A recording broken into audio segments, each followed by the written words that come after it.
The purpose of today's meeting is to consider the revised estimate of Vote 30, Agriculture, Food and Marine, which was referred by the Dáil to the committee. I'd like to welcome the Minister for Food, Agriculture, Food and Marine, Mr Michael Creed, and his officials here today. The proposed format of today's meeting is that we will deal with Vote 30 on a programme-by-programme basis. Initially, at the outset, the Minister will make an opening statement. There are 5 programmes, and we'll then consider each programme separately, or we'll see what way it goes at that particular time. Before we begin, can I remind members make sure mobile phones are turned off, please. The issue of privilege, members are reminded of long-standing parliamentary practice effect that members should not comment on, criticise and make charges against either a person outside the House or an official leader by name, or in such a way as to make him or her identifiable. Now calling the Minister to make his opening statement, please.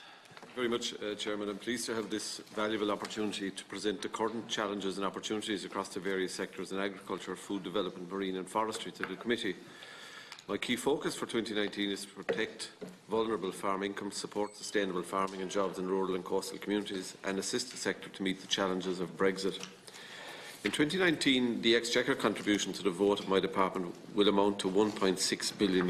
This comprises of €1.341 billion in current expenditure and €277 million in capital expenditure, including a €22 million capital carryover.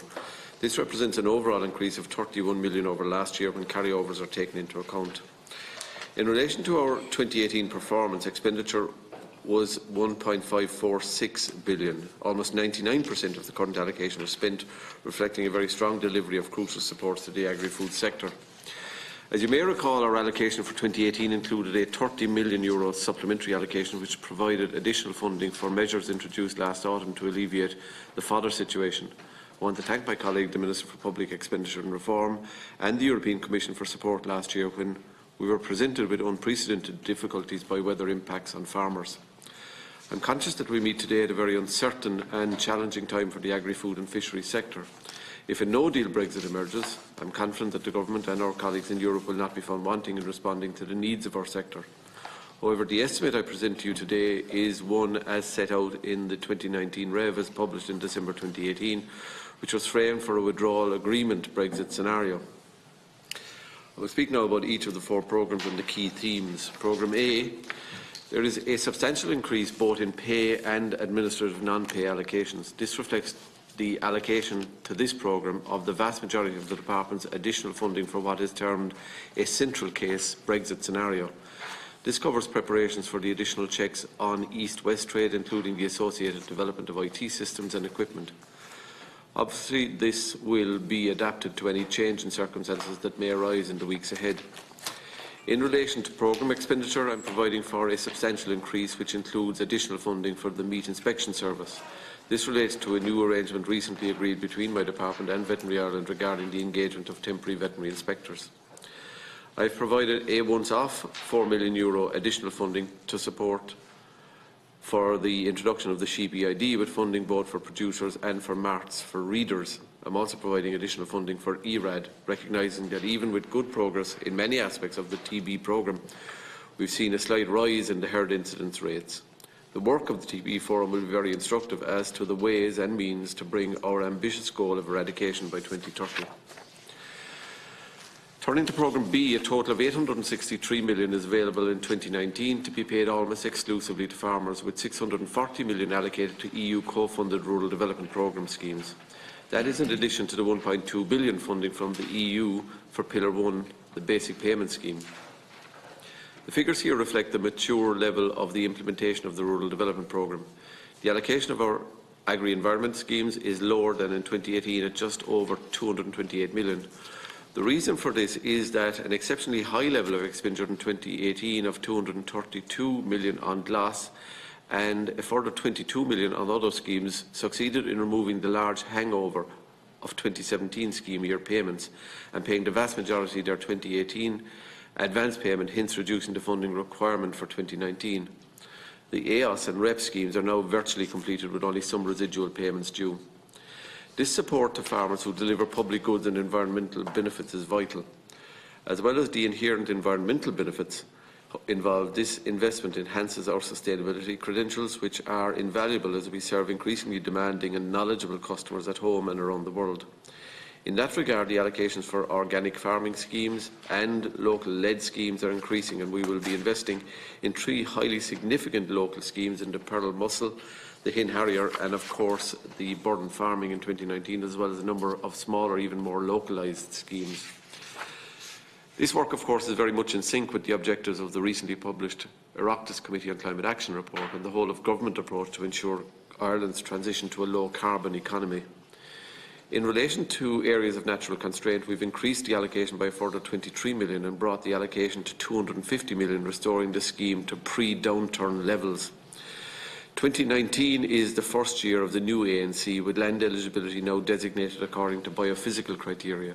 The redesignation process has been lengthy and forensic, and I believe it arrived at a very reasonable outcome. On Budget Day, I described this latest increase as a very important part of our building Brexit resilience by giving invaluable direct financial support to farmers with land in the many naturally constrained parts of the country. The average ANC payment of approximately 2,500 will be an important part of income for producers, many of whom are farming in challenging circumstances. Another element of our Brexit response for 2019 is included in B6 subhead named Beef Sustainability Schemes. This now includes both the well-established Beef Genomics and Data Programme and the new Beef Environmental Efficiency Pilot. For 2019, the pilot has a €20 million allocation for farmer payments and another €1 million for weighing equipment. I am pleased that the application process for the BEEP went smoothly and has attracted a very good level of applications. It will offer an immediate income boost for participants and provide practical guidance for future viability of our suckler herds. It will complement very well the BDGP, for which €46.5 million will be available in 2019. I have also increased the allocation for knowledge transfer to €25 million for the third year of the 3-year programme. Moving to the sheep sector, the sheep welfare scheme allocation for 2019 at €18 million will provide for the balancing payment for the 2018 scheme year and the advance payments for the 2019 scheme year. As I have mentioned already, under Programme A, I have provided more than €3 million for payments to farmers for sheep EID. The new system will significantly reduce record keeping for farmers and will result in a simpler and more effective sheep traceability system. In terms of capital expenditure, I have maintained the allocation of €70 million for the Targeted Agricultural Modernisation Scheme, TAMS. I expect this to be fully spent as payment claims are being submitted on an ongoing basis, with more than €20 million paid out already this year.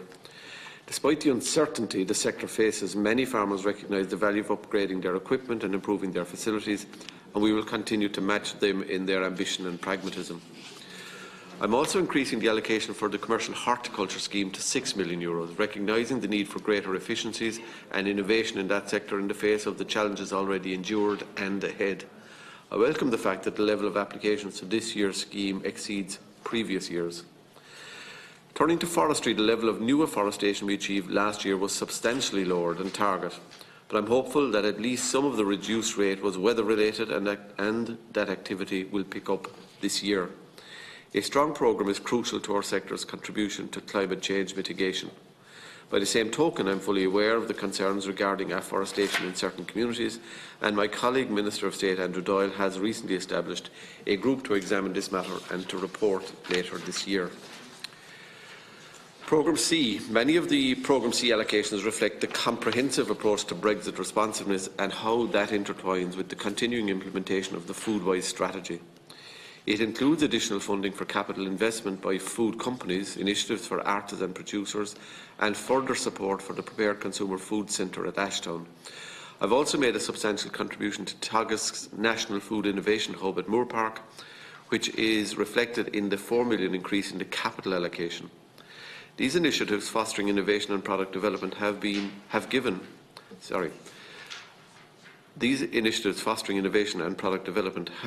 a greater focus by Brexit, but are consistent with the direction of travel of Foodwise 2025.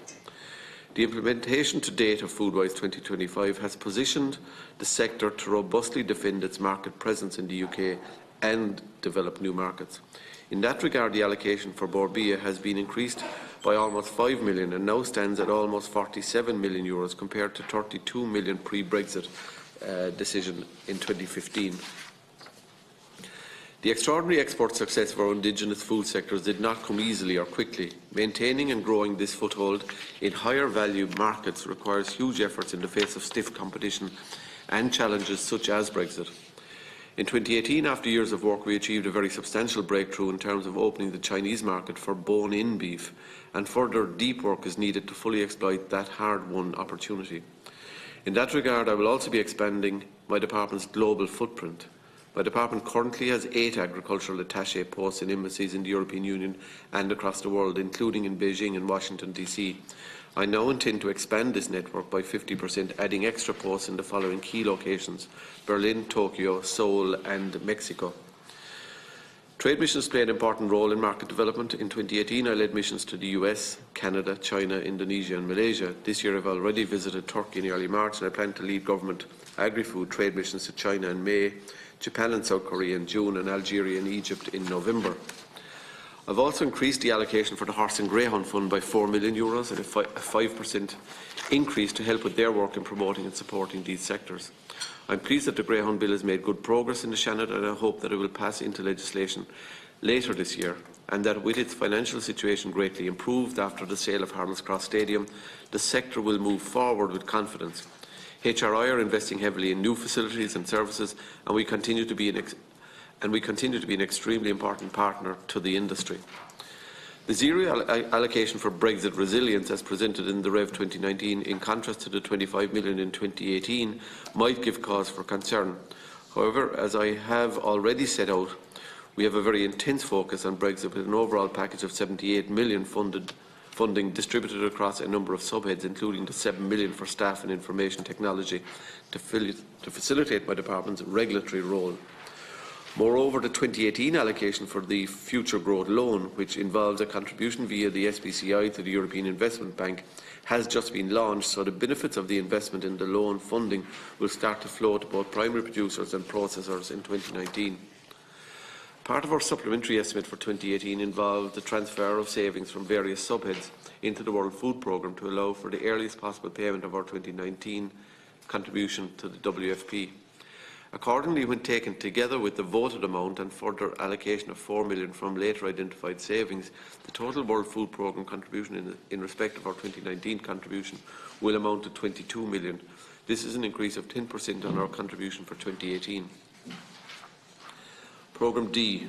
The provision for my department's seafood programme has been increased by €6 million, mostly by way of an increased allocation to the fisheries harbour centres, to a total of €27 million, and this will help fund vital investment in Castletown, Bear and Killybegs harbours.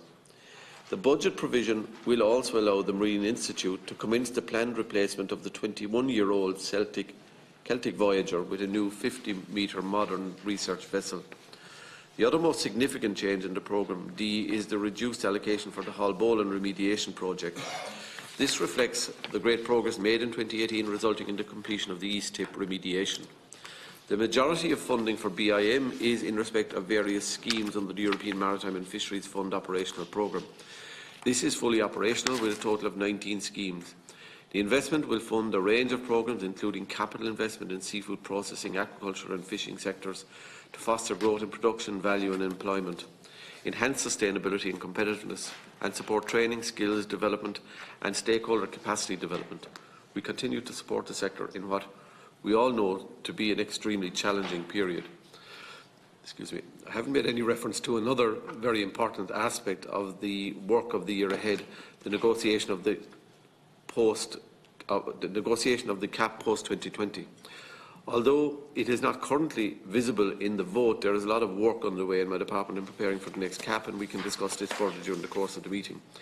In conclusion, I believe that these funding allocations will assist us focusing on competitiveness, innovation, new market development and environmental sustainability while responding to the uncertainty and challenges posed by Brexit. This is a brief overview of the range of measures that apply in the agri-food and marine sectors for 2019. I look forward to the discussion and questions and contributions from committee members. Thank you, Chairman. Thanks, Minister. First questioner is Deputy McConalogue. Thank you very much, and thank you, Minister, and to yourself and to your officials for coming in today to discuss the revised estimates. The first question relates to, if you can outline to us, please, if there's any differences or the key differences between the revised estimates and the estimates that have been provided alongside and after the budget, and any changes there are, key changes since then. I suppose the first key point I would make, Minister, is obviously this meeting is happening against the backdrop of Brexit, and in particular, and also against the backdrop over the last number of months of a crisis facing our beef sector. And there has been permissions provided under state aid rules, which were increased from EU level from 15,000 to 25,000 5 or 6 weeks ago. But our beef sector in particular has been in crisis now for a number of months. Many finishers have been losing their shirts, and I believe that there needs to be support, immediate support, for those farmers and for those particularly who are involved in finishing who have been losing significant money, because it is affecting the sector as a whole, and unless there is some support from yourself and the department and the government, I believe it is going to further undermine the beef sector, Minister. So in relation to, I know you've mentioned a number of times how welcome the increase in the state aid de minimis permissions are, but they are of no use unless we actually see them used to assist farmers. And I'd like to ask you, just in relation to that, Minister, if that's something that you've given consideration to, and if we can expect to see something immediately coming from the department in order to provide support to the beef sector. I'd also like to address the issue of the beef scheme, in relation to its uptake. You don't, in your contribution there, outline how many farmers actually availed of it and how far that is off the target and where we are with regard to the budget that is associated with the beef scheme now. And I'd also like if you could flesh out in relation to the 1 million that's associated in the estimates in relation to the weighing, exactly how that is going to be spent, and if that's going to be sufficient to ensure that there isn't a burden on farmers who are participating in relation to the cost of weighing. In relation to the TAM scheme, Minister, and projected spend on it, I know there is a current round which is due to end at the end of April, and in relation to, obviously uptake was very slow initially in relation to allocated projects, and with regard to the round that is going to be finishing now and closing at the end of April, can you outline for us the department's projections in relation to the department's projections in relation to whether there will be sufficient funding in place to actually meet the likely demand going forward in that regard. In relation to the end of last year and the 2018 outgoings, can you outline to us whether there was an underspend in the department overall and what exactly happened, any underspend that was carried forward? In relation to Brexit, Minister, and preparations in that regard, the department had outlined plans back in September to hire 116 veterinary inspectors, and previously, back in early summer, the department had made a big announcement that there was actually going to be 300 veterinary inspectors hired. How far on have you come in relation to the hiring of any of those inspectors?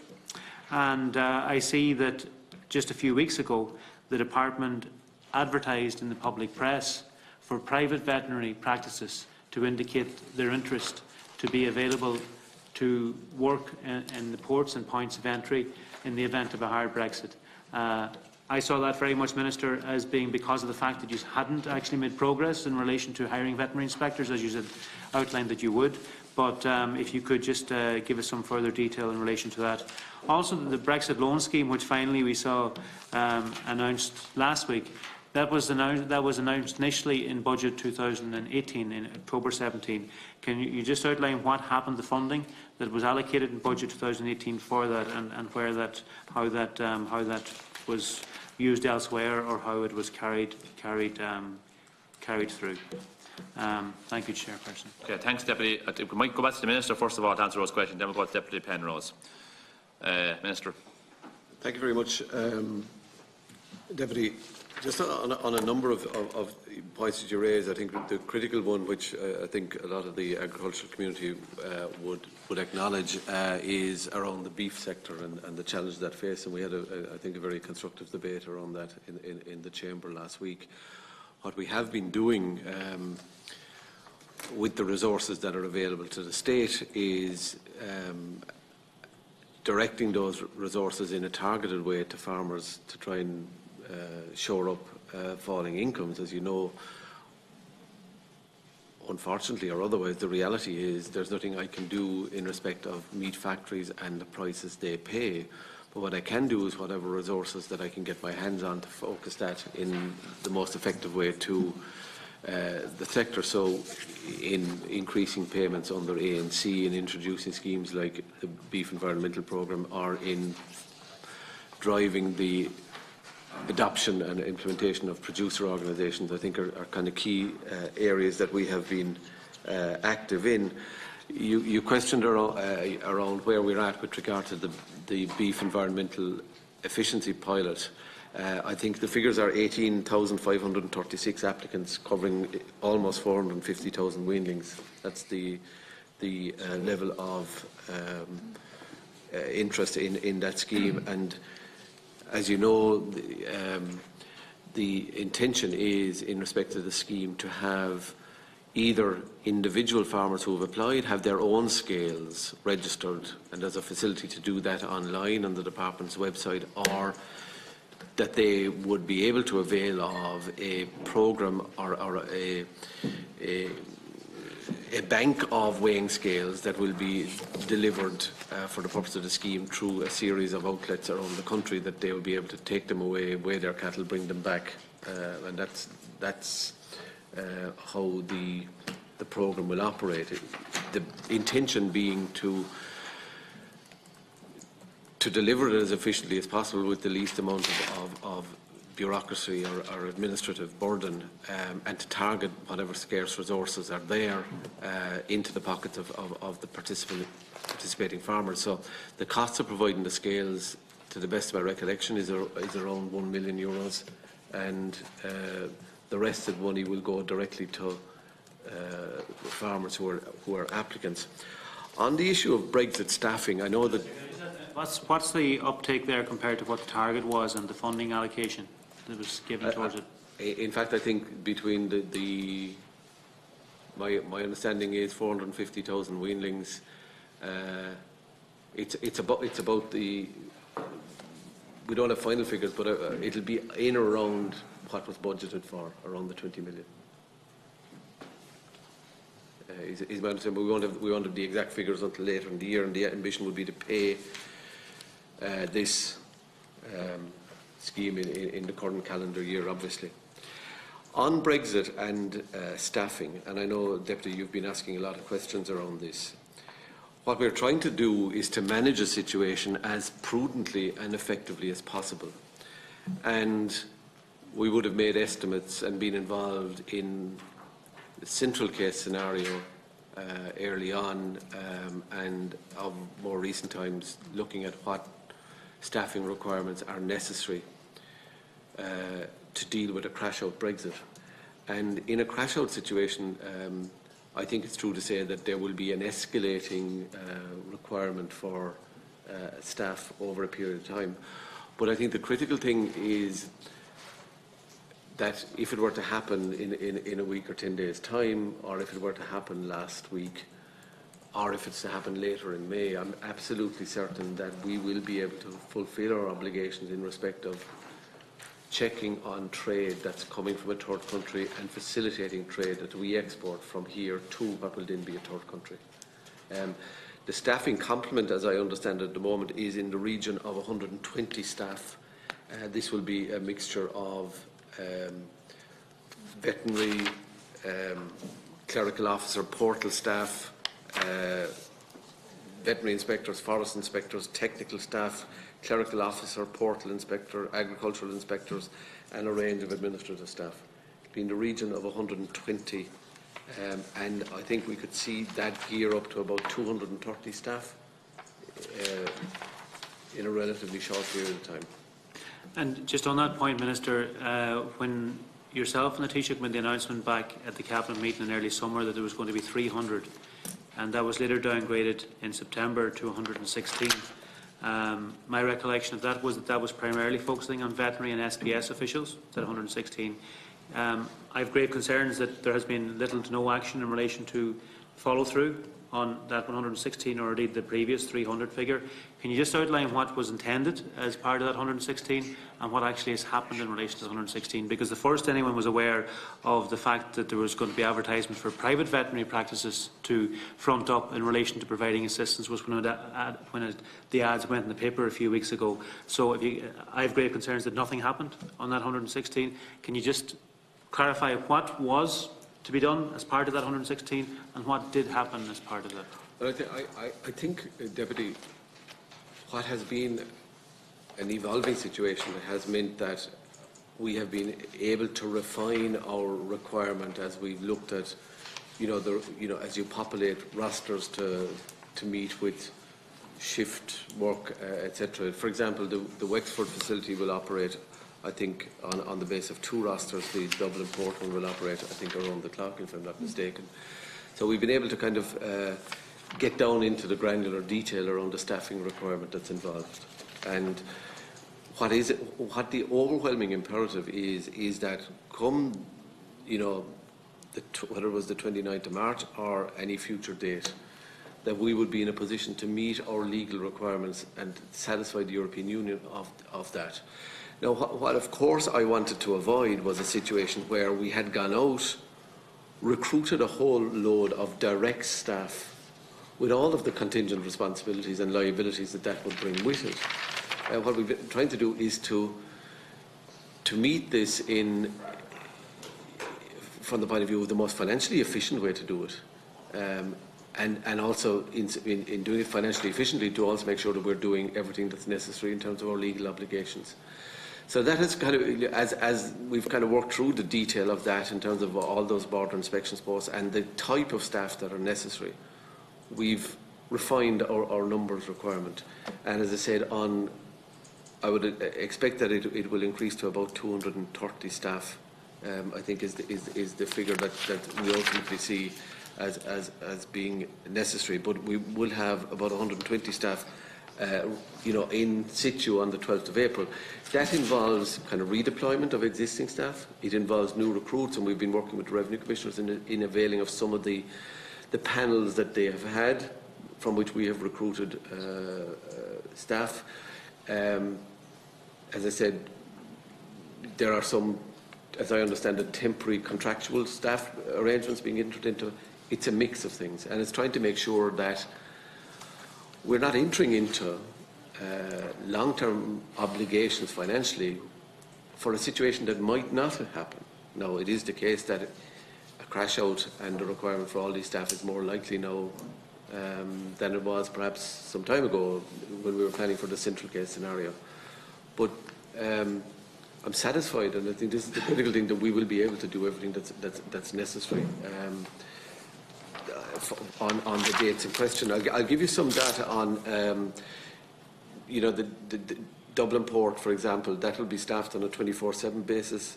At peak times in Dublin Airport, the department will have around 40 staff on the ground to do documentary and identity checks, physical checks. That's dealing with the UK once it becomes a third country. Marcella Airport will operate on the basis, as I said earlier, of 2 shifts a day based on ferry activity, with 10 to 15 departmental staff managing inspections for these operations across peak times. So it's the outcome is on the basis of what is necessary to meet the demand.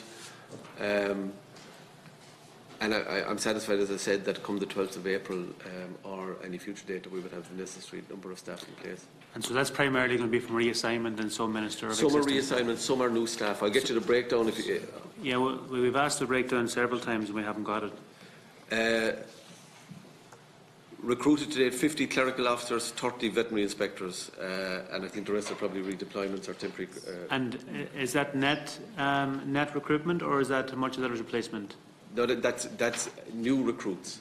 New recruits. So yeah, but I mean, how many people have retired in the same period or left the system in the same period?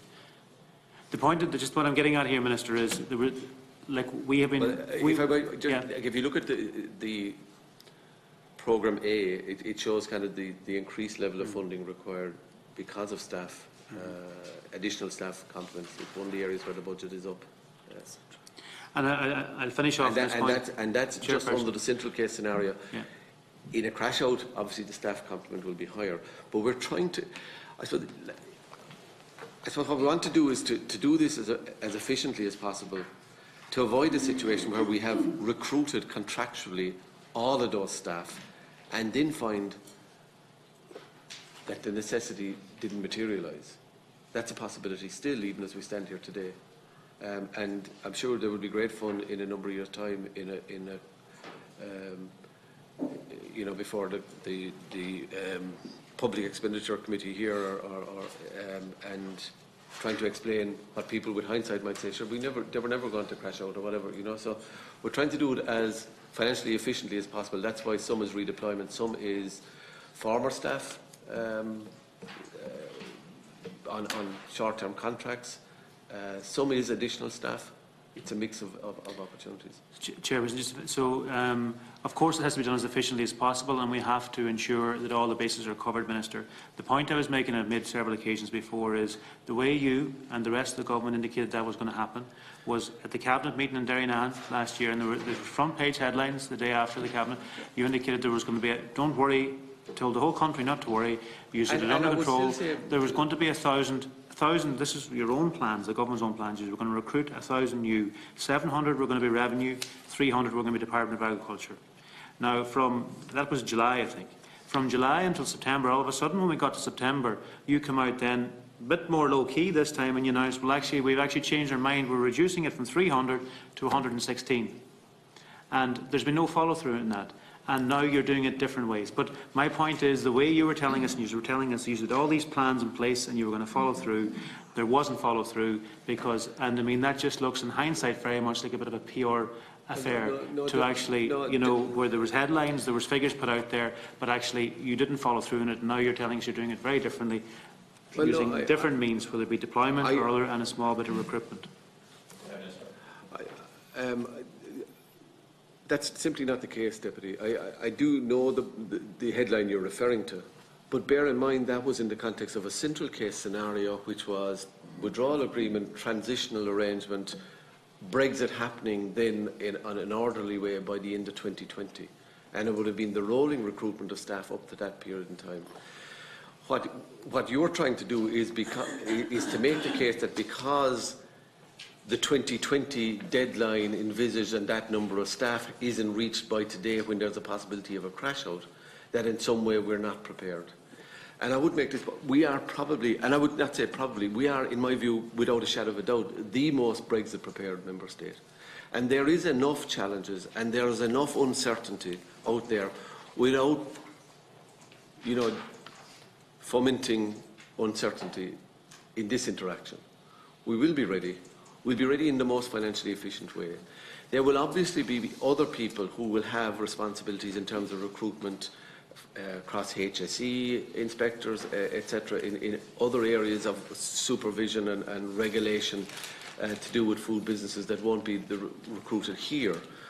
And that will all be done to make sure that we keep business moving and exports getting to marketplaces. And the figures you talked about were to that date at the end of 2020.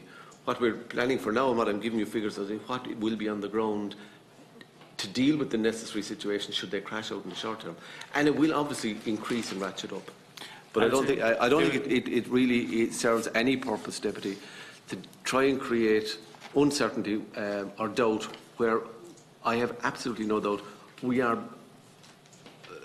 ready to deal with what could happen if they crash out. Yeah, no, I'm not looking to. It's not about uncertainty or doubt. I'm simply holding you to account for what you had outlined yourselves. And I think you'll find if you look back, it was very much presented in the context of March 29th and being ready for that, Minister. There's two further questions that Deputy McConalogue had referenced: the TAMS issue and the Brexit loans issue, Minister. The Brexit loans, as you're aware, we had an allocation in our budget of 2018. Which is October 2017, drawn down in 2018, and the benefit of that, is in the loan scheme that was launched last week. And what will happen is people will apply now to the SPCI, get approval there as qualified to apply for the loan. In other words, that you're Brexit impacted as primary producers in respect of, and for the works you propose, and then you go with that to your approved pillar banks. So I've said before... Sorry, Minister, you're saying that the criteria has to be a Brexit impact, is that it? Yes. Okay. Look, I've said before, this is a long story, running a long time. It took longer than we anticipated. Certainly, it required primary legislation because of the involvement of the EIB. Much more complicated than our previous foray in this area with the working capital scheme, or indeed the other €300 million working programme for small business. But it's there now, and I think it's welcome because it's plugging a gap in the market that wasn't previously serviced in terms of money over 7 years, unsecured borrowing, and I think that's really important that's there. The other question which you asked on TAMS, as you see, the allocation for TAMS this year is €70 million. We're drawing down, I think, in the region of 1.2 or 1.5 million a week. Is it now? Nearly 2 million a week. You know, there's €20 million, in fact, paid out already this year to date.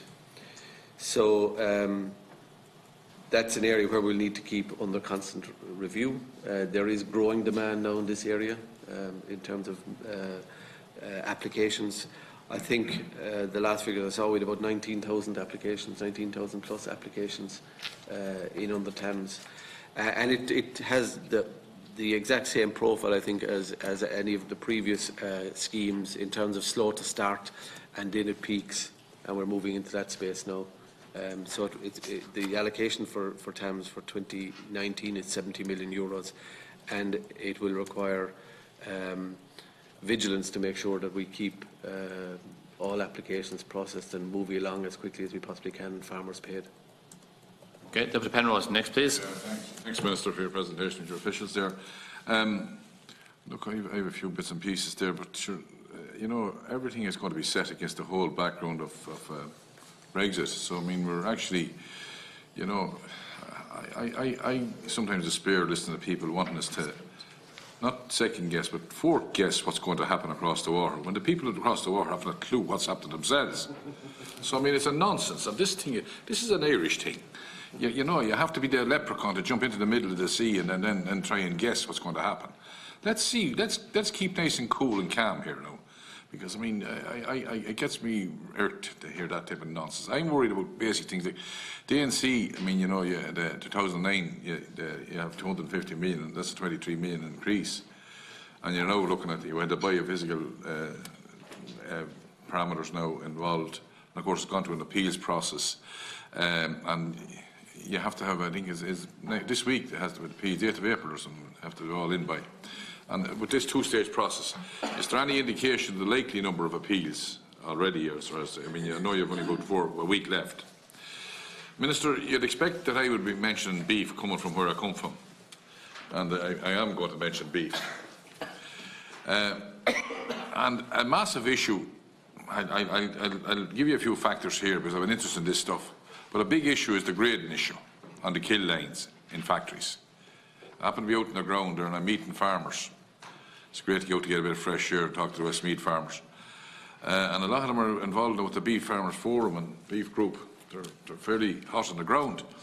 But they're not fools either. They know there can be no magic wands. They're out there. They're people with intelligence. I spoke to a man yesterday with 250 cattle and about 150 sheep. And he knows well, but this mechanical grading, Minister, is just not doing the business.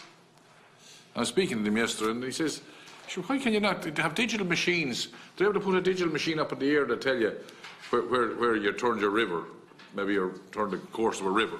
So why not do it in a factory?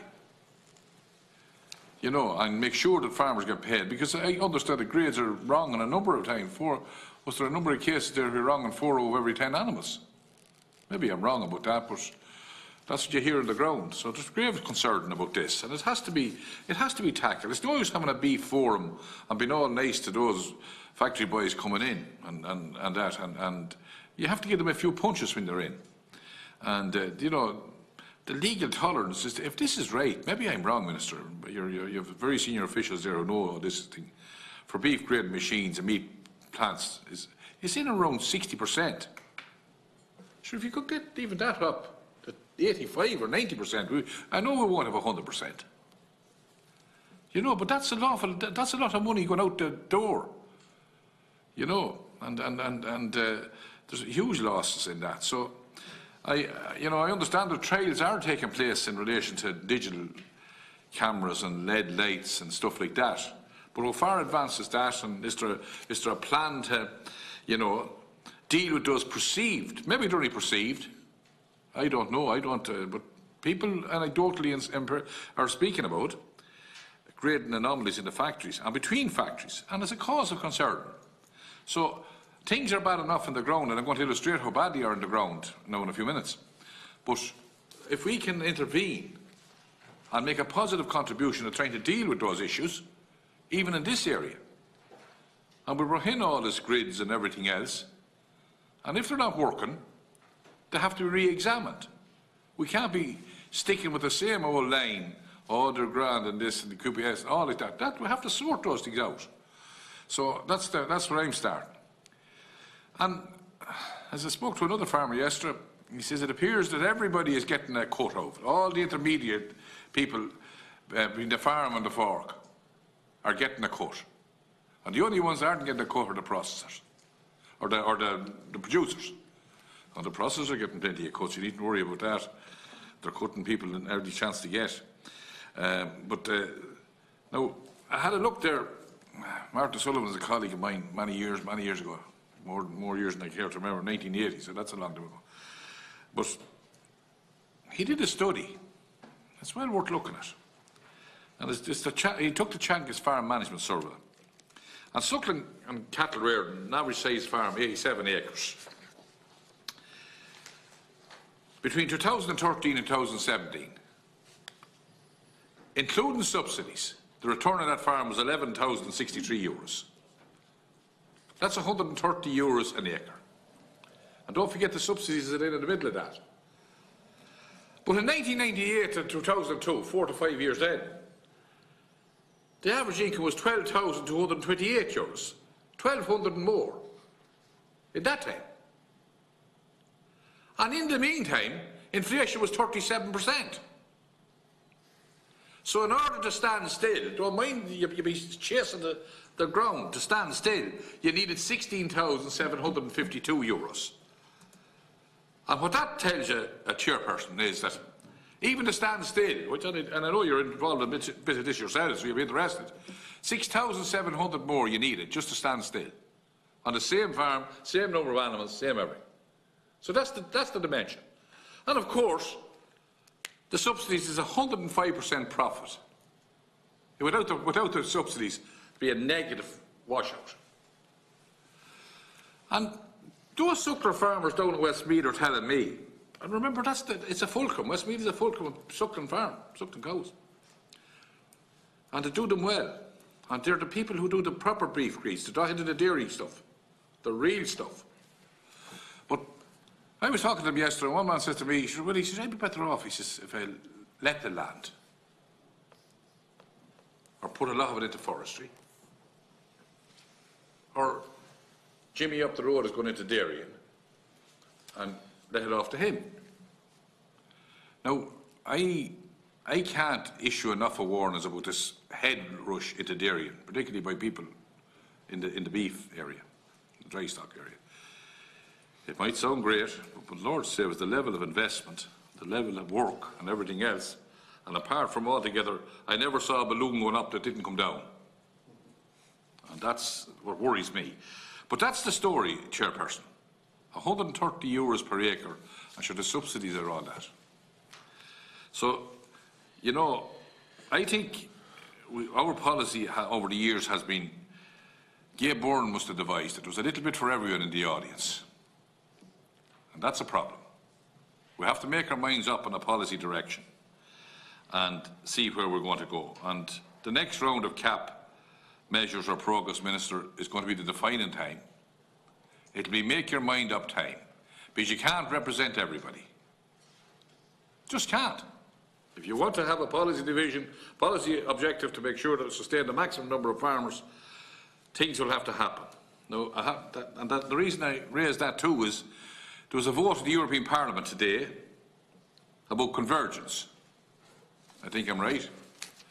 And they opted for the 75%, big Phil story, as opposed to the 100%, the left-wing story. So anyhow.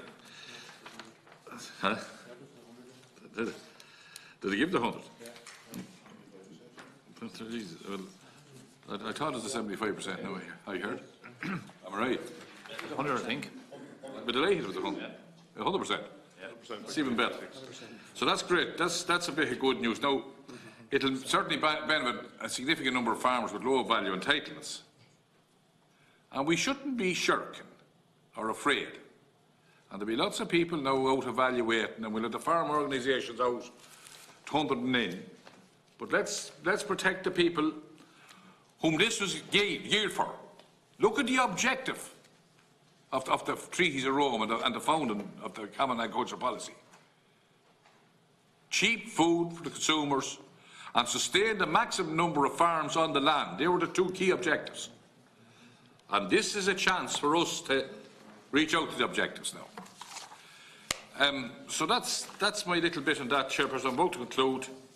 And in relation to that, I just want to see the TAMS, Minister. There's a lot of farm organisations calling for various new measures to be taken in TAMS.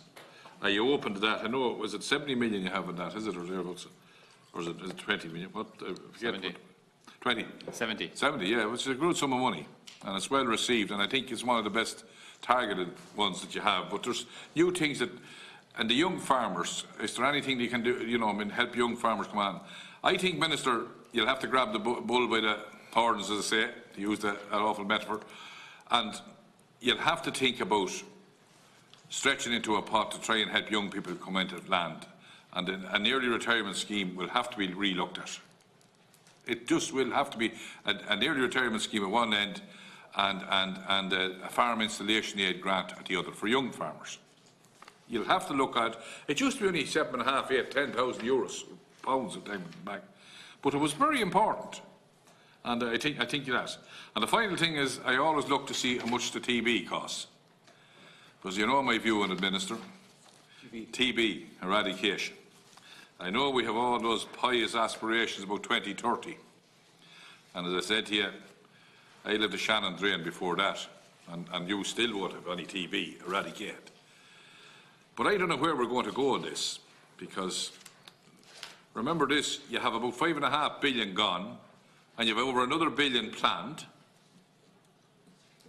Yeah, you have. It's 5.5 billion since it started. And we'll have to look at new ways of dealing with this. It's taxpayers' money at the end of the day. And it has to be straightened out. Because I don't think that they've achieved an objective in New Zealand and other different countries. They set out to do something in Australia as well and all of that. Because we had your Mr. Moore, isn't it, in the Professor, Simon Moore, isn't it? And he gave us a very detailed talk. Now, he also had some home truths to deliver. But I understand you have a TB group, or a group looking at the evaluation of the TB situation. And they're looking at the various methods of that.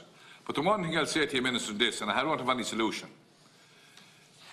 The same old way of dealing with it over the next, well, I'll be long gone, but the next 30, I'll put in, I'll be fair to you, another 30 years, 2050. You can be sure it'll go that far. The same old way of dealing with it will not work. So if you want to eradicate by say your 2030 objective, but let's be realistic, 2040, maybe whatever, you'll have to change, somebody will have to change something. That's my opinion. Deputy Minister. Thank you very much, Chairman. If I might deal with the last point first. I mean, I couldn't agree more with the Deputy when he says if I'm understanding correctly, that if you want to achieve the objective by 2030, by doing exactly what you're doing now, won't deliver that. And I agree with that, and I agree it's an ambitious target, but I think it's probably more doable than draining the Shannon. We have spent $5.5 billion in today's money, and the plan is to spend another $1 billion between here and 2030. But the ambition is to get to reach a situation by 2030 where we have eliminated TB.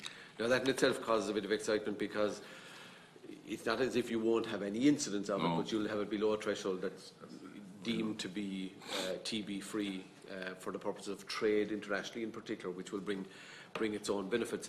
And you're right, I have established this working group under the chairmanship of Michael Cronin, and I know the issues that they're considering is raising the pulse rate a little bit, but I have deliberately refrained from commenting on any of those issues, because I think it would be only respectful to them to allow them to bring forward their proposals, and there are representatives of the farming industry involved in that. But it is true, if we want to just continue where we are, we'll change nothing. And I think the challenge is for us to be prepared to step outside our comfort zone, embrace new positions on the basis that they are epidemiologically sound and based in kind of a scientific approach. You'll see that the allocations we have this year is up for the sector. That's broadly reflected in the fact not that there's an increased incidence of it, and there is marginally, very marginally, but it's on the basis that when a herd gets it now, they tend to be bigger herds and they're more costly. So the choice is continue plodding along at the rate we're at, or do something more radical and try and achieve the ambition by 2030. And in that sense, I think we have to stop thinking all the time about the 3% that are involved, and maybe think about how do we ensure that the 97% don't get TB, and how do we look after the 3% as well and deal with that. And I think, you know, there are studies being done on the impact of deer. We have a badger vaccination program. We're spending a hell of a lot of taxpayers' money, as you alluded to, but I think to make the last quantum leap that's necessary, I think it will require to do different things. And I hope that this committee, and I know you've had very interesting engagement with veterinary personnel and academia on this, which is thought-provoking and challenging. But I think if we're serious about dealing with this for once and for all, we have to be prepared to kind of listen to different voices as well that talk about doing things somewhat differently, and look at international best practice and how they've achieved or dealt with this in other areas.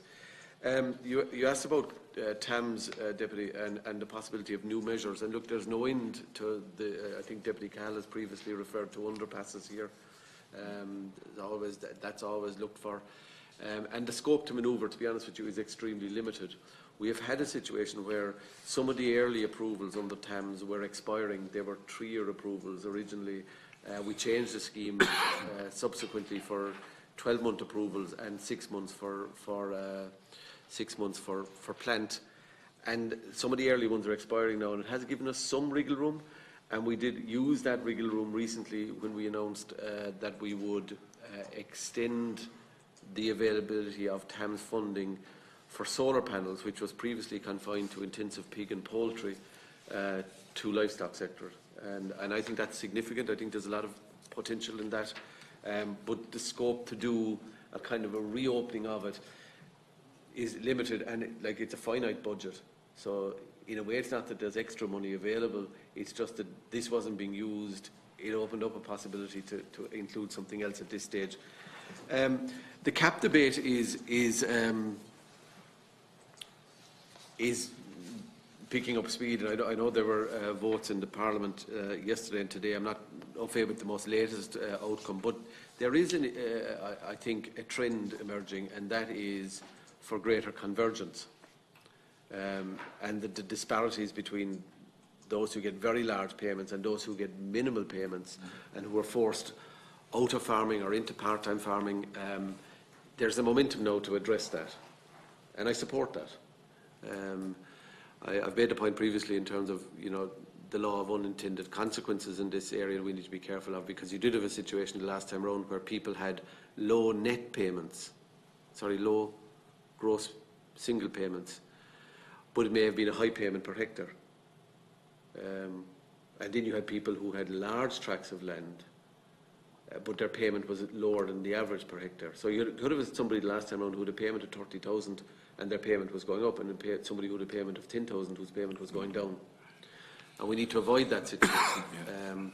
But I think there is an inevitability around the convergence momentum. And unfortunately, from our point of view, apart from that happening internally, it's also happening externally, in that other member states are saying, we want a greater share of the Common Agricultural Policy budget, and that's challenging for us also, which brings me to the overall point that's necessary. The most important challenge we face is in securing an adequate budget, because you can have all the ambitions around convergence or young farmers. And I have a view, that we do need to continue to encourage young farmers, and we do a lot in the area of young farmer top-ups in TAMS, from the National Reserve, through the tax system, stock relief. There's a new initiative, a €25,000 credit for succession partnerships. There's a whole host of things happening. But the best thing we can do for young farmers is to give them a line of sight that will encourage them to see that there's a return for their commitment to the sector. And if you look at, it's very telling, if you look at the age profile in Irish agriculture, the youngest farmers are in the dairy side, the oldest farmers are in the beef side.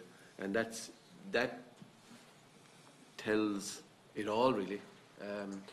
Young people don't see the beef industry delivering for them long term, and that's why it's something that we need to be challenged about. And I think part of that is in greater equity in the payments than there is. Convergence is part of that process. You asked about the ANC, Deputy. There are over 1,500 farmers have appealed, and at the moment covering 760 townlands at the moment, and the closing date is a week to go. There is, I think, a very capable appeals panel there to deal with these, and it was a challenging exercise to do, but and I think the critical message is when people are filling out their basic payment application, they should tick the ANC box anyway, and if, even if they're excluded under the current revised arrangements, it may be that they get in under appeal, so people should have ticked the ANC box as well. Thank you very much, Chairman. On the ANC, Minister, is there a timescale involved for the appeal process? The timescale for submission of your application is the 8th of April. Yeah, and following that? We would hope to deal with them as expeditiously as possible. I haven't set a timeline for it. I want to get it right rather than get it rushed. Okay. All right. Okay, next up is Deputy Cahill. Thank you, Chairman. Deputy McConalogue has gone into detail on the Brexit and the preparations of Brexit, so I'm going to try and avoid duplication if I can. I have a few points to make. I suppose we had a private members' bill there last week on the beef industry and the crisis that's in the beef industry. And I think the amount of beef that we have going into the EU market, and I think there's very little recognition of the Dutch and the Danes and their dependence on the UK market as well. And in the case of a no-deal Brexit, they will be looking for a home as well, which will have severe implications both on the beef and the pig sector. And I think that's something, that I haven't seen an awful lot of discussion of. The pig sector, I know there's only a very small number of farmers left involved in the pig sector, but they've gone through a horrendous 18 months to 2 years. And it looks like now that the swine flu in China is going to come to their rescue. And hopefully that will bring up pig prices. And as the swine flu has been reported in China for about 6 months, but it does seem to be having an impact on production in China at this stage, and hopefully that will come to their rescue. But pig farmers, the industry is going to disappear shortly if something doesn't change. But on the beef side, I'm disappointed, that there's not more focus in the presentation, and, I welcome the presentation from yourself and your Fisheries Minister on live exports. And, we have very little cattle over 12 months being live exported at the moment. And like Deputy Penrose talked about the grid and the farmers' dissatisfaction with it. But unless we get competition into the business, and the only way we can get competition with the processors is with live exports. And when we are kidding the high 30s or 40,000 cattle per week, the processors are going to do what they like with the primary producer, and that's what has happened for the last 6 months. And another issue is the amount of cattle that factories are now producing themselves. And I think the Competition Authority have to have a look at this as well. When nearly 20% of the kill in a 2-month period is coming out of factories' own cattle, and they're manipulating the marketplace and they're controlling the price that they have to pay to farmers. And like in the last 5 years, we've never seen a situation where beef prices go up because of scarcity, because the factories are able to control that now and they're able to put their own cattle into the system. And there was always a lift in cattle prices as you got near the end of the beef fatness season in the sheds. But that doesn't happen anymore. And I think the Competition Authority is well able to tell farmers what they can do, but they're very slow to get involved in the monopoly that's been operated by the meat factories. And I think that's something that has to change, and that's something that would, if farmers saw some movement on it, that it would give them some confidence. On the grid, definitely the flat classification and the way that has worked over the last number of years has changed. And like cattle that used to be 4 in the past are now definitely 3s, and vice versa, 3s are becoming 2s. And that flat classification has changed. And like if it is mechanical grading and it's to have the confidence of farmers, that shouldn't have happened.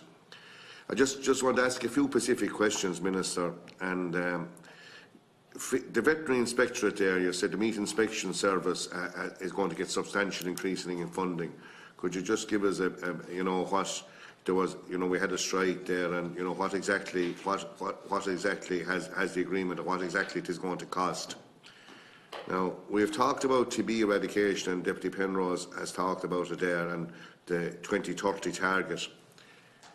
Again, I had a farmer onto me last Thursday or Friday. His whole herd getting depopulated, milking 180, 190 cows, and this has happened on a number of occasions in Tipperary in the last while. And the common denominator is all of them have deer breaking onto their land. And until we focus on deer and the role that deer has in the spread of TB, in my view, we're not going to get on top of it.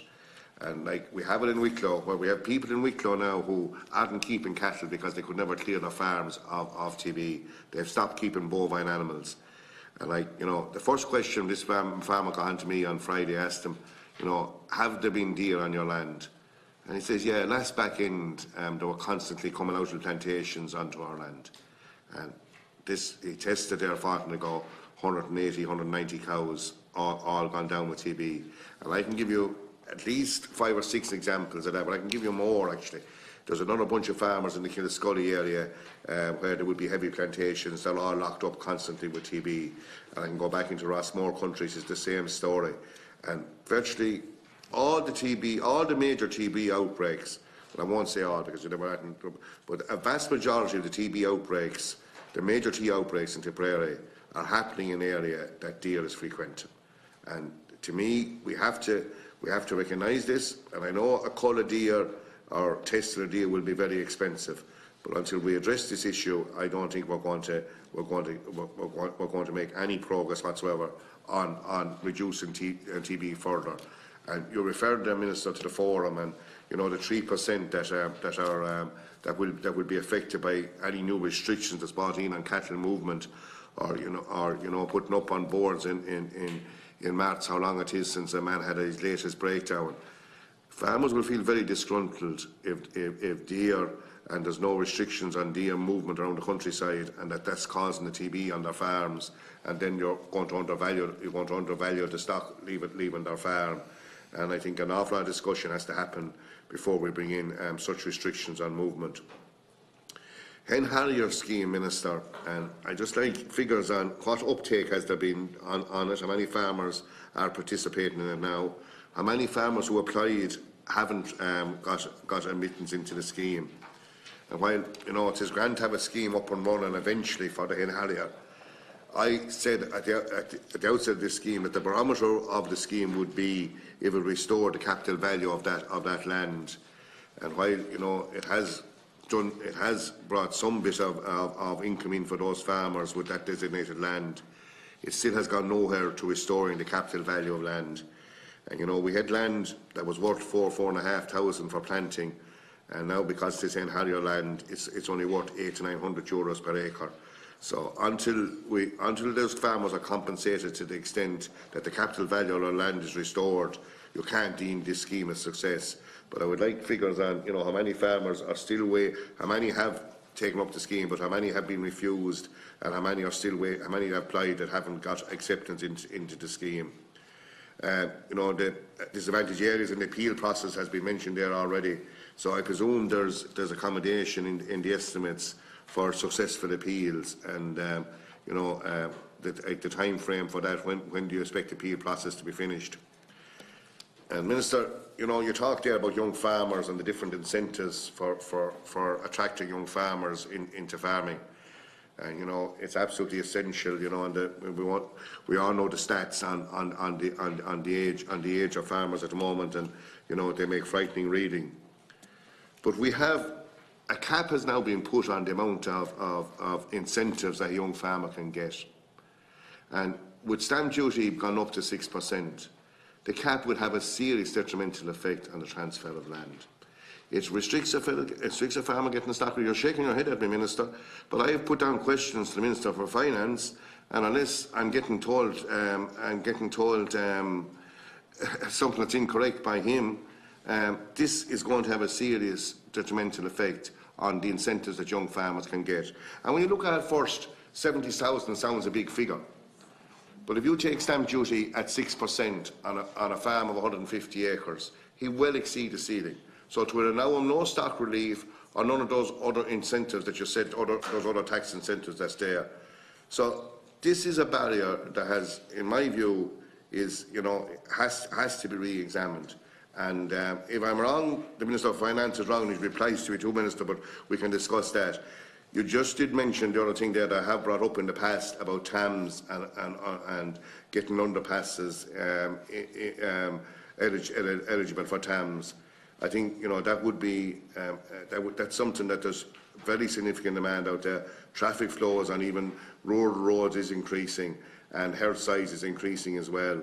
So if it was possible to get underpasses grant incentivised, I think it would be a very good thing. So I could go over other items in it, but those are just points I want to make, Chairman, and I will wait with anticipation the Minister's response to me on the 70,000 limit for incentives for young farmers. Thanks, Deputy Minister. I'll try and deal with there's an awful lot of questions asked there. On deer, my clear understanding is that where communities or farmers raise the prospect of deer maybe being a contributory factor to a TB incident, the Department's local veterinary office are quite prepared to have deer samples taken in the local laboratories, and so it's not as if the department is turning a blind eye to the issue of deers at all, and in fact in most of the cases it's found not to be the causing factor, but we have to be open to it being a contributory factor, and certainly that's something that I certainly am. The other issue is obviously the culling of deer is an issue for National Parks and Wildlife, but it is open to farmers who are, as you say, overrun by deer to apply to the Parks and Wildlife under Section 42 of the Wildlife Act for a licence to cull deer.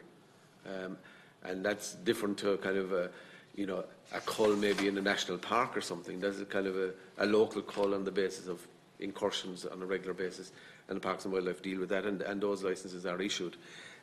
On hen harriers, I can get you more detail, but all applications, I understand, all applicants will be included in the scheme by April, May this year. So everybody that has applied will be in the scheme that wanted to be in it. They'll take in everybody They haven't everybody in by now, but my understanding from a recent engagement which I had with the project team is they'll take everybody in. Have people not been refused on the basis of their land isn't for being inspected? Well, all I'm telling you is anybody who applied who hasn't yet been taken in, I've been informed by the project team that they will be taken in by April, May this year. So in the next month or 6 weeks, my information is that everybody will be in that has applied and wants to go in. And I think, if my recollection is correct, that's about 60% of the eligible area designated in Harrier. On ANC appeals, I mean, there is budgetary provision insofar as the allocation for ANC is 250 million. The eligible applicants will be divided by the pot of money. That's how it happens.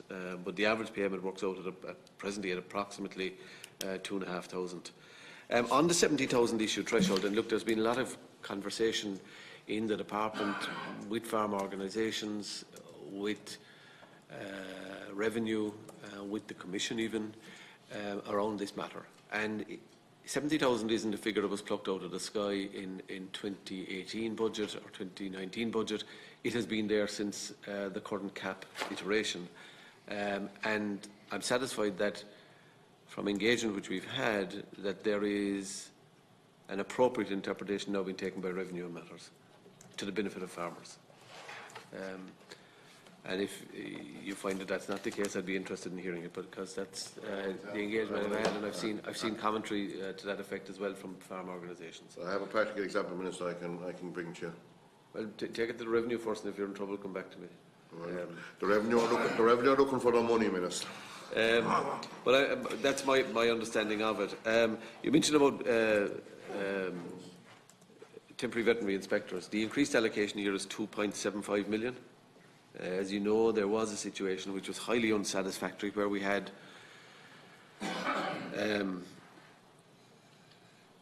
industrial action, and that has been resolved now, and the allocation is up from about 18.3 million to 21 million, so there's an increase in 2.75 million in the allocation for 2019. Simply on the grid that you spoke about, different people want the grid to be revisited for different reasons. I know the background you come from in terms of farm organisations, and that they have a particular view of the world. Other farm organisations have entirely different views of the world, but want the same thing to achieve different outcomes. The point I've made is that the grid isn't a Department of Agriculture grid. It was a grid that was facilitated by the department through the loaning of expertise. But the grid is an arrangement, and the payment from the grid is an arrangement between farm organisations and the meat industry. And if our expertise is requested again, we will be quite willing to, but there is no agreed position in terms of this matter between farm organisations, as I understand it. You spoke about live exports, Deputy, and I'm glad you did. Look, I mean, we have different views of the world. I take the view that live exports are important, and the surest way we can guarantee live exports to continue is by absolute vigilance on the welfare issues around live exports. And we are adamant and insistent on that. We exported in 2018 246,000 head of cattle, of which approximately 160,000 were calves. To facilitate the calf export, we reduced the levy from 480 to 120 per calf exported. And in so doing, we also brought in the calf exporters and said, you have, the beneficiaries to the tune of almost $750,000 just on the levy alone.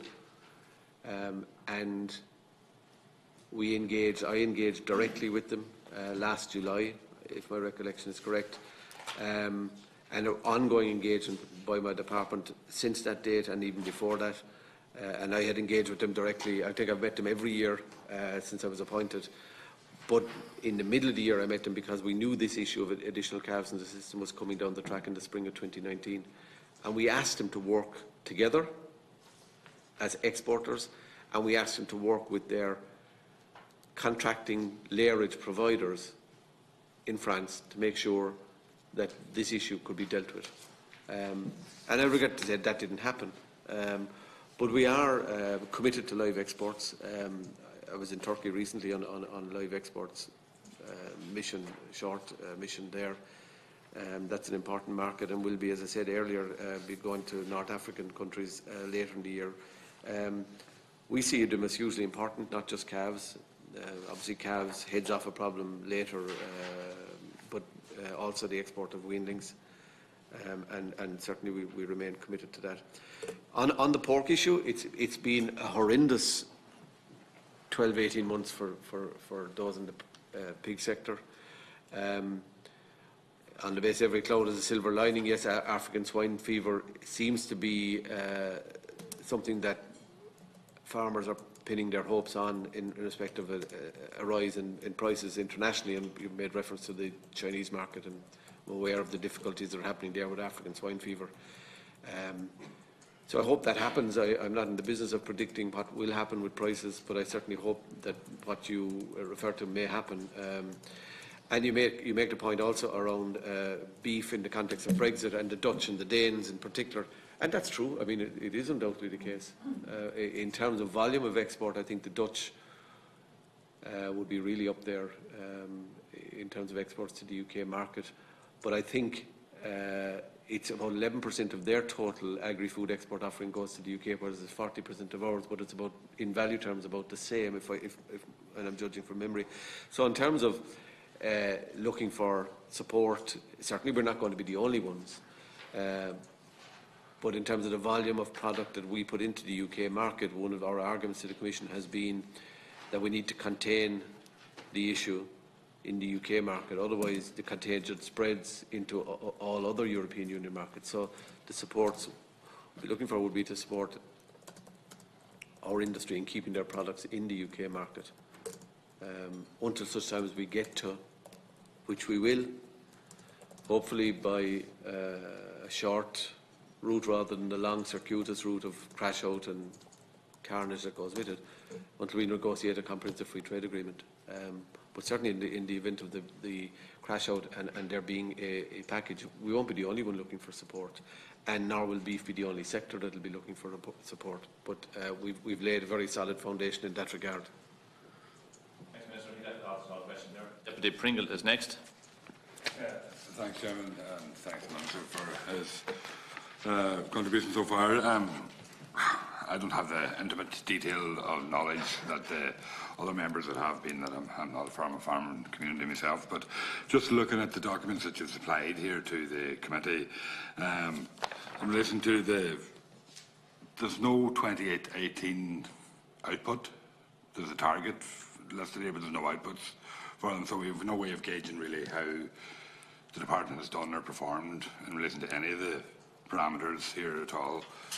And so I just wonder about that, first of all, before we go on anywhere else, because I think that's, at this stage, is a bit regrettable, really, because, I mean, we base, obviously, how we view your performance based on this and also our own knowledge, but as any Joe Soap would see, there's nothing here to actually see how you are actually performing in relation to any of these figures and any of these outturns. So that's kind of disappointing. So I'll gauge anything I say will be gauged on relation to that. Just in relation to the programme group A, your key outputs have number of food safety and hygiene inspections carried out. In 2017, the outturn was 3,657, and the target was 9,400. On the second page, programme route A, the 2017 target and output. We have nothing. We have a target for 2018, but we have no output, so we have nothing to compare to. But you can see there that the target was 9,400, and the outturn was 3,600, which is well short of it. So how do we know that the 2018 was anyway on target or not? Because we don't have the figures anyway, but maybe you would have it. Then in relation to programme group B, in relation to group B10, the forestry and bioenergy is combined together, and there's no way of knowing how that breaks down as to what it's 81.9 million. 81.8 million in 2019, estimate. We've no way of knowing how that breaks down between forestry and bioenergy, between culture and forestry, or what. I would just be interested to see if you could expand on that. And then just again on the metrics there as well, we have on the 2017 the number of hectares of new forestry planting. The target was 7,100. The outturn was 5,500. We don't know what 18 or 19 would compare with that. And then number of herds participating in the animal welfare scheme. We've target was 33,000. The outputs on B, programme group B. Programme group B. E. B what? Number? So the number of hectares of new forestry plantings. Oh, yeah. See that there. Yeah, I have that, yeah. And then the number of herds of owners participating in the animal welfare scheme for sheep. The target was 33,000. The output was 19,000. The target for 2018 was 23,000, but we don't know anything about what the output was. And then if I could just ask as well in relation to programme group D, in terms of fisheries, the largest expenditure group there is 42.488 million 2019 estimate. On D3. D3. D3 fisheries. I would like just a breakdown of what that 42.42 million for 2019 accounts for. It's just then just in relation to the outputs there as well on programme group D. The number of agriculture development licence determinations to make in 2017, the target was 235 and the outturn was 109, so it's about 50% of. So how do we know how many were done in 2018? We have a target figure there, but we have nothing in terms of the output. That's all, Chairman. Thank you. Deputy Minister, when you're ready. Apologies, Deputy. I mean, we didn't send the outturn for 2018, but I think we sent whatever documentation was asked for. But we can send you the outturn information for 2018. Minister, I think it's a bit rich to have these figures and not have the outturn. I mean, I think. Well, this is the 2019 estimate. It's not 2018. Yeah, but the outturn. I mean, how can we know what the estimate is? I mean, the 2017 outturn and target is there. Anyway, I'll get you the outturn, and my apologies. I think it's just on a number of the questions, and I think I might have missed a few now, but I'll try and deal with them as far. You asked about D3 and fisheries. D3 and fisheries is the number of European Maritime and Fishery Funds applications, and I think we're talking about 17 in 2017, 19 in 2018, and 19 anticipated in 2019 in D3. It's 42.848 million in 2019, the estimate. Current and capital expenditure, the expenditure in D3. On B10, on the forestry, you asked about the level of afforestation. Number of hectares of new forestry plantings in 2017 was 5,538. The target would have been 7,140. In 2018, it was 4,025. The target was 6,605. And for 2019, the target is 6,900. Now, we have been missing the target substantially. Now, 2018 was I think, exceptional in the sense that part of the reason we missed it was because of the weather. There was weather-related issues in 2018. Just as bad in 2017. Well, we did also, because of the declining performance, we conducted a mid-term review of the forestry programme, and we have revised the level of grant aid that's available for different species mix, and all of them, in fact, have gone upwards. And we're hoping that we can get the targets back on track. It is really important, and that was the whole rationale behind reviewing the operational programme for forestry. But it remains to be seen. I mean, there is a narrative, as you'll be aware, in certain parts of the country where forestry is considered to be a dirty word. And I think that's unfortunate because, and I know Deputy Kenny is here, and we've had this issue before. You know, look, there's a hierarchy of objectives that we need to meet, and one of them is the climate change issue. And trees are a critical part of that solution. And I'm not saying that they should be concentrated in any given area, but I do think apart from the climate obligation, they also bring a number of other benefits in terms of employment and income that's tax-free for 15 years, and employment in timber processing and downstream businesses. So, I mean, I think we could collectively do well to consider how we could work to promote forestry. And I've made the point, you know, and I've deliberately made the point in the Golden Vale and in Tipperary, you know, last week, that trees cannot be, you know, the burden of any particular community to carry. Every farmer and every region should be obliged to consider tree planting in some shape or form. And it's interesting we're having this discussion in what I think is National Tree Week, if I'm not mistaken. So, but I think we have been missing our targets on it significantly. Now I've missed, if I did, was it? Well, did you raise one other issue, Deputy? Did I? Oh, sheep. Sorry, and that's The animal welfare scheme for sheep. Sheep, yeah. Yeah, the sheep welfare scheme. I think it's about. Sorry.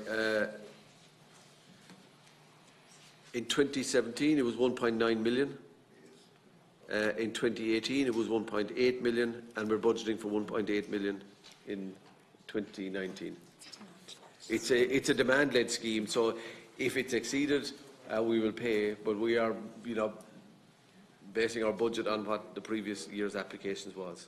It's not. It is true to say that the number of yos in the country is more than the number of applications we receive, and that's unfortunate because it's a sector that, you know, could do with support. We've been happy to introduce the scheme, but we're basing our provision for 2019 on the take-up of previous years.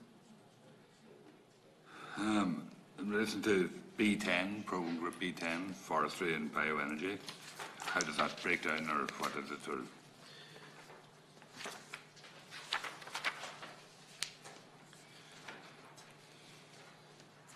B10 relates,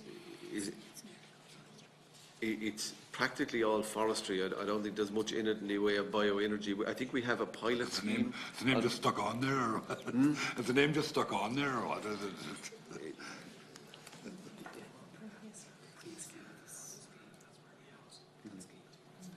Yeah, there was a scheme previously in the bioenergy area, which is practically phased out by now, but there is a legacy in terms of some payments, so that's why the name is there. But obviously, that whole area of bioenergy is something that's under. So it should be just called forestry. Well, it's. I mean, there is a Brexit heading in this under which there is no provision because it's a legacy heading from the previous year in terms of the loan scheme, but there are a whole host of other provisions across all the subheads that are dealing with Brexit in various different guises. So sometimes the subhead can be confusing, I suppose. It's not deliberately so. And there was a question just I had in relation to on Programme Group A, the number of food safety and hygiene inspections carried out in 2017. There was a target of 9,400. There was 3,600 carried out.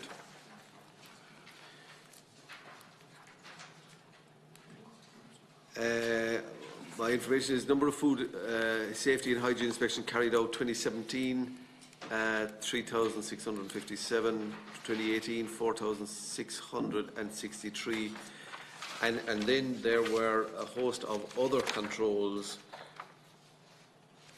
which are controls associated with issuing of health certificates for the export of both meat and dairy products to third countries are considered to be other controls.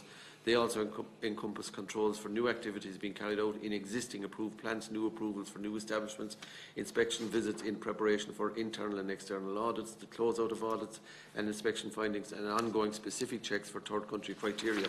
They amount to, in 2018, 16,036, and we anticipate around 16,000 of those in 2019 also. Okay.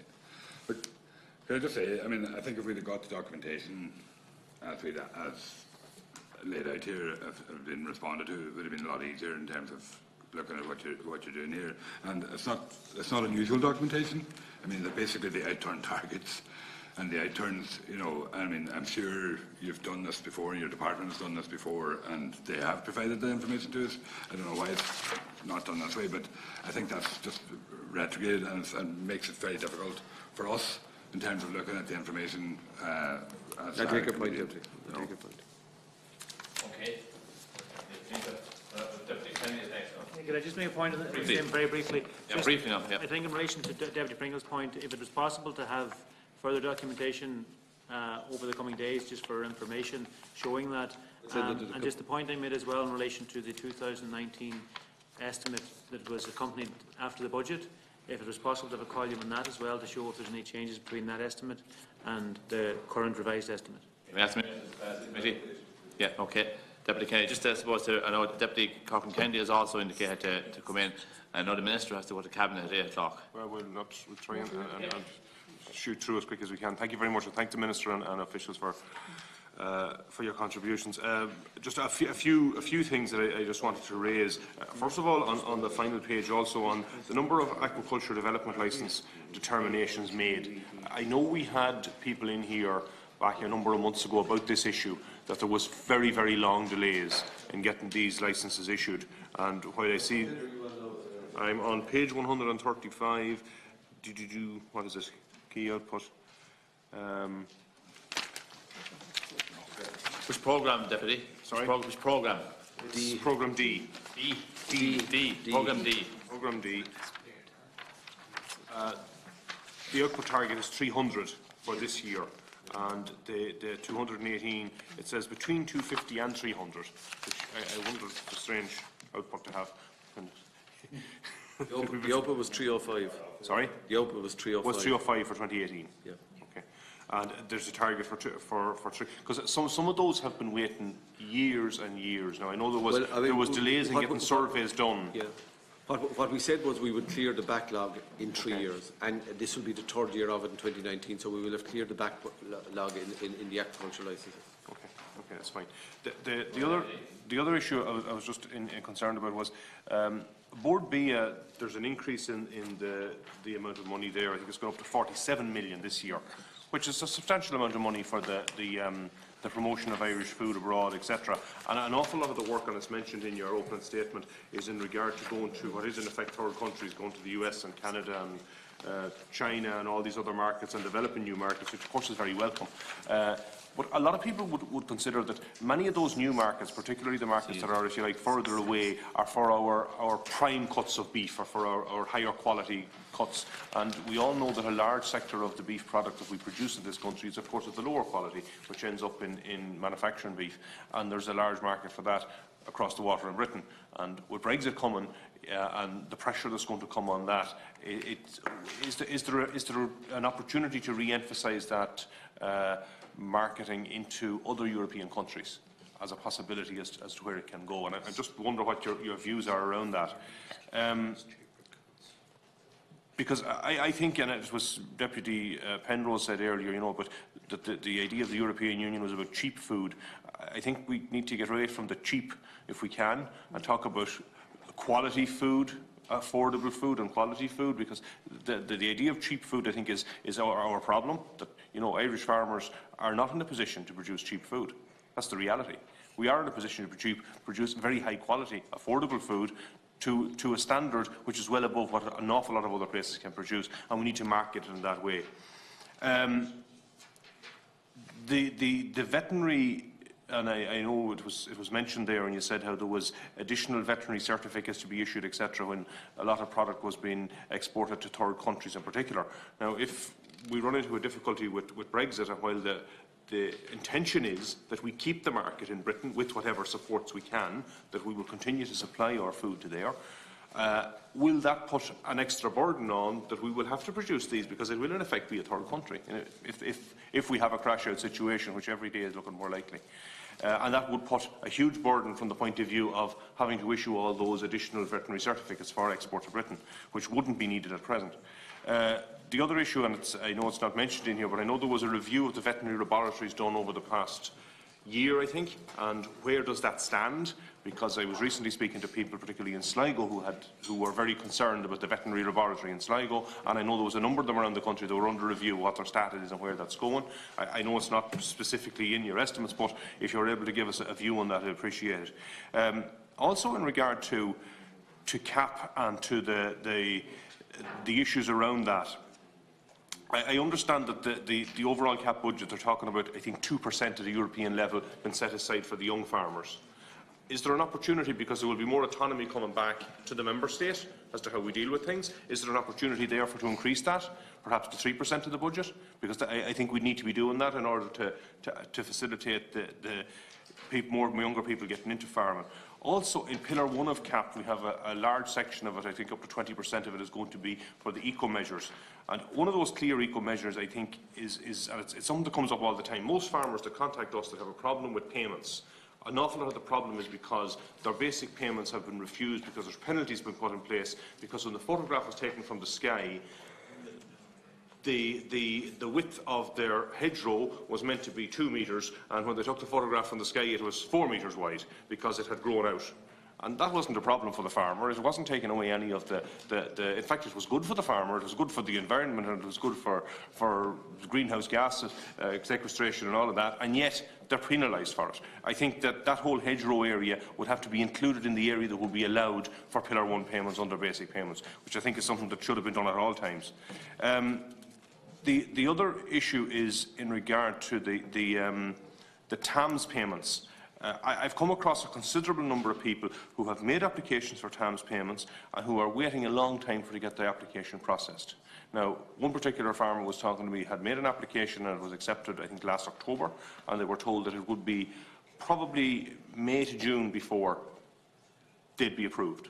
Now, if they have to wait that long to get the building work and get everything done that they want to get done, for the season, it's just not going to work for them. So I would just like your view in regard to the length of times that application process is taken, particularly for farm buildings. Finally, and I know it was mentioned about the whole stuff of forestation and biomass, etc.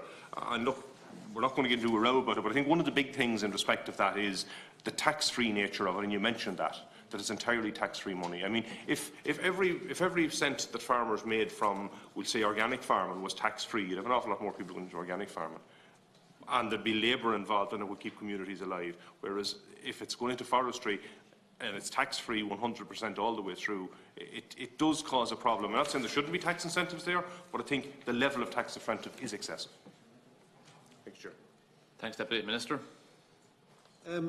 Thank you, Deputy. I'll try and deal with them as they were raised. Board B, I mean, 47 million euros of exchequer funding is substantially increased, and I think that's right. And I don't think you're making any contrary point. Your point is about, are we getting the best value for it in terms of the markets they're targeting? And I think that's always a challenge. I'm not the marketing expert, but I do think, in fairness, I think the team that's there and the board and the executive are very good. I have a lot of confidence in them. I think they do a very good job. Just on China and Asia in particular, and Southeast Asia, that's targeted in food-wise. That's not the department saying where we should go with food exports. Generally, it's because there's, emerging middle classes with looking westwards for dietary habits and stuff like that. So there's opportunities there. The problem with the European market, as I understand it, on beef, for example, which is the point you raise, is that whereas there is a market there for premium cuts, it's not a growing market, it's a static market. And the growing markets for consumption of beef are in Asia. And as an overall percentage, they're small but growing. And I mean, we saw, in fact, on the papers recently, one of the major processors here with a new online contract to supply more beef. And they are interested in all cuts, not just premium cuts. In fact, one of the contracts that was won was for part of the fifth quarter, which, in fact, I was in the restaurant chain. I can't remember what last time I was there in China. Both in Japan and in China, there's looking for premium and fifth quarter and all that. So there is a market. And in a lot of these things, like the function of the department is to open the markets as generously as we possibly can negotiate. And I may have misled the committee earlier. I said in respect of China that it was bone-in beef. It's actually boneless beef is what we have at the moment. And we're always looking to improve the terms and conditions of access, and that takes time, and it's about building relationships. And we've been very fortunate to have very good relationships with the Chinese, and the Chinese ambassador here in Dublin, who's leaving, has been a great asset to us in all of that. But we open the markets, and the industry decides what it sells to the market. But I think in China they're selling the full range of stuff, as I understand it. And you know, in the context of Brexit, we've always said that the UK is the best paying market. So people are slow to leave that, notwithstanding all the challenges that are there. But it's important that there are other doors open for them, and that's as we see our function. On veterinary certification, I mean, that in terms of our product being certified to third countries, we have to do that at the moment to third countries that they're exporting to. But when the UK becomes a third country, and they have said at the moment that they're not asking for veterinary certification of our product, but over time that may change as there may be regulatory divergence. Their standards may change and our EU's will be different, so they may require that, and we've kind of factored that into our preparations in terms of the staff that would be required, not just in our department but across HSE, local authority, abattoirs, stuff like that. They, you know, all would have a role to play in that regard. On young farmers in CAP, I mean, this is the big challenge, but we put in 2% of our budget for the young farmer side in CAP, I understand, the last time, and it met the demand that was there. But if there was growing demand, or if it was considered that we needed greater incentives, we could look at increasing that. These things are, as I said, up for debate now. And one of the areas that you alluded to in terms of environmental measures and climate becoming more mainstream, and that doesn't cause us any sleepless nights. I mean, we've been on that trajectory probably before it was popular in terms of schemes that we have been piloting and driving, like GLAS and its predecessors, BDGP. So we're not. In fact, we welcome the fact that the CAP may give us more policy levers to meet our climate change obligations. And I note the point you make about forestry, but the overwhelming majority of the beneficiaries of that tax incentive are farmers. And I think that's as it should be. They are farmers. And I think, as I said, we have a hierarchy of kind of objectives to achieve. The most critical one is trees for the purpose of carbon sequestration. And we need all the incentives we can, because our level of afforestation, notwithstanding the challenges in certain communities, is far, far too low. And, you know, there are income opportunities for farmers there which far exceed anything they'll make, certainly on marginal land, at anything else, certainly more so than they would make at beef at current prices. So we need to keep the incentives there. We've re-looked at them and in fact increased them. And I think that's right in the context of climate and sequestration. TAMS approvals, I mean, on like the case you make doesn't resonate as a regular. I mean, we have no backlog in terms of approvals. You talk about a case applying last October and have no approval yet. That sounds to me like there may be a paper deficit on the applicant side, but if you want to give me the case, I'll have a look at it for you. Thanks, Chairman. The issue down was that the deputy mentioned the labs. The labs, I mean, as you know the background to this, and then we commissioned a cost-benefit analysis, and we're studying that at the moment. Like, these are critical to our offering, and there seems to be a conspiracy theory out there that whether it's Sligo or Kilkenny or Athlone or Limerick or Cork or Backweston, which also comes under, you know, the microscope, and we're looking at how effectively we're delivering services, that the agenda is to close or dismantle these services. On the contrary. They're critical to our kind of our agri-food industry and delivering services locally that are critical to our export integrity and all of that. Thanks, Minister. Finally, Deputy Corcoran Kennedy. Thank you very much, Chair, and thank you, Minister, and your officials for coming in this evening. I had a query on the B10 forestry and bioenergy, but that's been answered. So the other question I have is in relation to Programme C, policy and strategy, and it looks as if the spend is estimated to be down 4% on 2018. I was just wondering, how do you account for that? And the other question I had in relation to that one is, the CEDRA Rural Innovation and Development Fund, what type of projects are being funded under that? And the other question I have is in relation to the food aid donations to the World Food Programme and the disparity between the estimate for 2018 and 2019, how that can be accounted for. And the final question I have then is in relation to the European Agricultural Fund for Rural Development and the fact that the sum is lower estimated for 2019 than 2018. Apologies, that's E, appropriations in aid.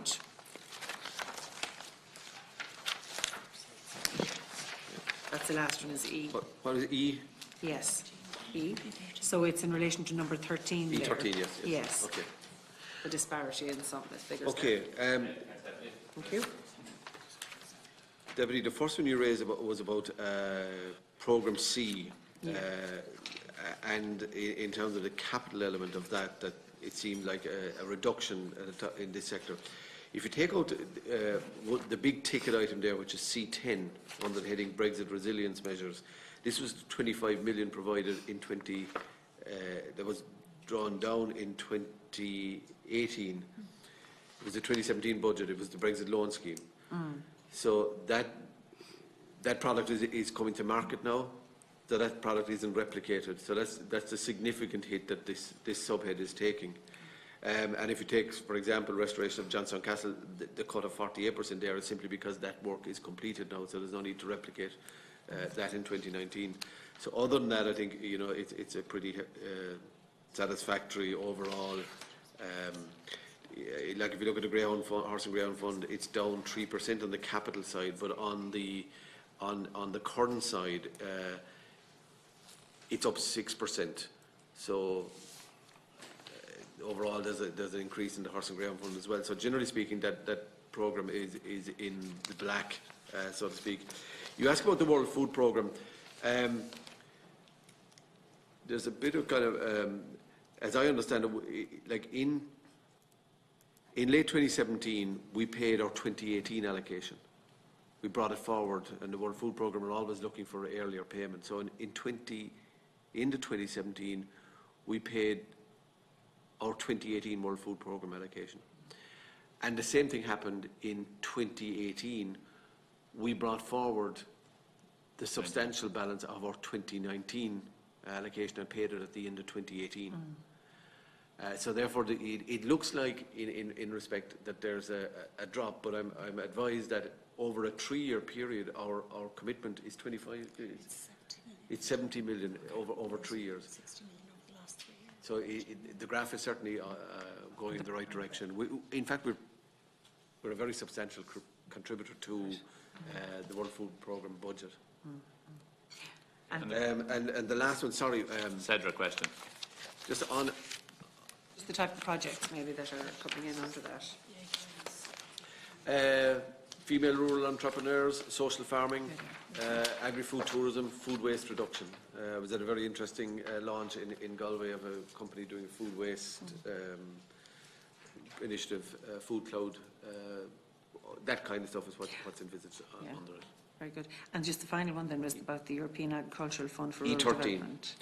The E13, yeah. It's a bit like, in a way, the World Food Programme. It's an accountancy issue. There was a late payment due from the Commission in 2017, which arrived in 2018. It was due in 2017 but didn't arrive until 2018. And then to compound the what appears kind of skewed, ANC payments is in payment in September, and we usually get the receipts from the Commission in December. But that's not going to happen in 2019, as I understand it. Okay. So it has served to kind of skew the figures where there's really no story, I'm advised. Very good. Thank you. Okay, that concludes the Select Committee's consideration of 2019 revised estimate for 430 agriculture, food and marine for the year ending 31st of December 2019. In accordance with standing orders, a message to be sent to this effect will be sent to the Clerk of the Dáil. On behalf of the committee, Select Committee, I'd like to thank the Minister's officials for being here today and for dealing directly with the issues on hand. As there's no further business, the Select Committee stands adjourned. Thank you very much.